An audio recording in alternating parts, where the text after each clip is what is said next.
This is not a review of the Hades 2 early access release because we don't know how much is going to change between now and the final release of the game.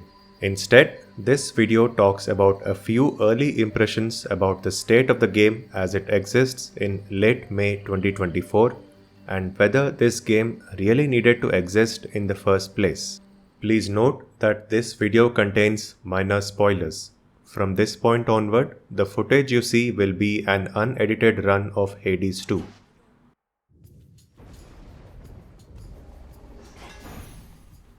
On May 6, 2024, Supergiant Games shadow dropped the early access release of Hades 2, the first sequel that the studio has developed since its inception. To no one's surprise, the game immediately generated a lot of player interest and saw more than 1 lakh people playing the game on day 1.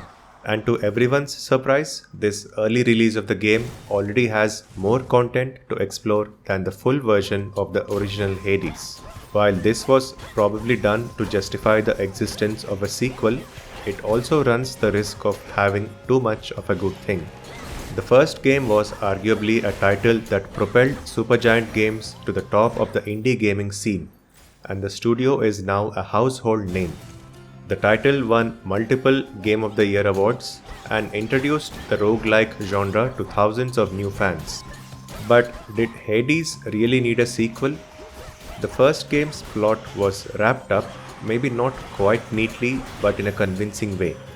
Zagreus, the game's protagonist, achieves his goal of escaping from hell and reaching the surface of the earth and discovering the secrets that his family had been hiding since he was born.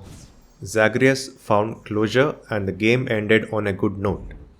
So it is not surprising that Hades 2 has a different protagonist, Melanoi, who is Zagreus' sister and features an entirely new story that takes place after the events of the first game. It's a convincing story involving Kronos, the Titan of Time, and how he has taken Hades and his family captive, and now it is Melanoi's job to rescue them.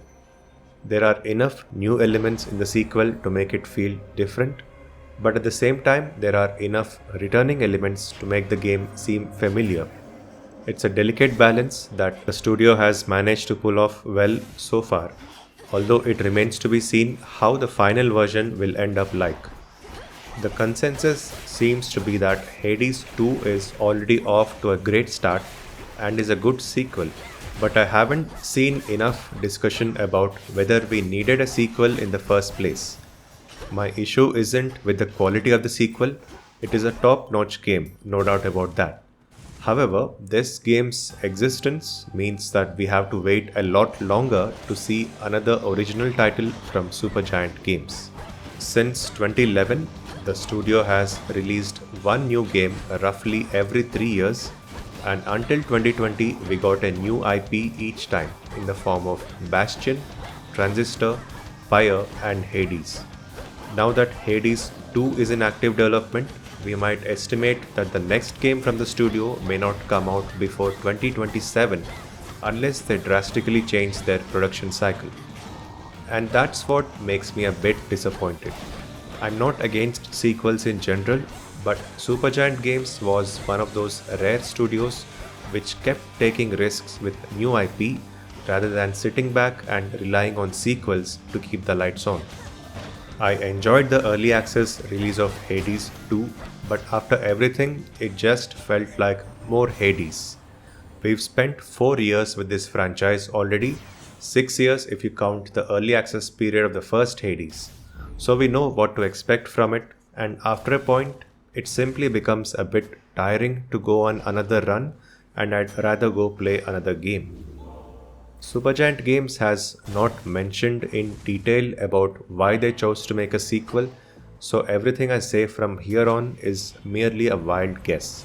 Even though the studio is incredibly successful, it is not immune to real-world economics.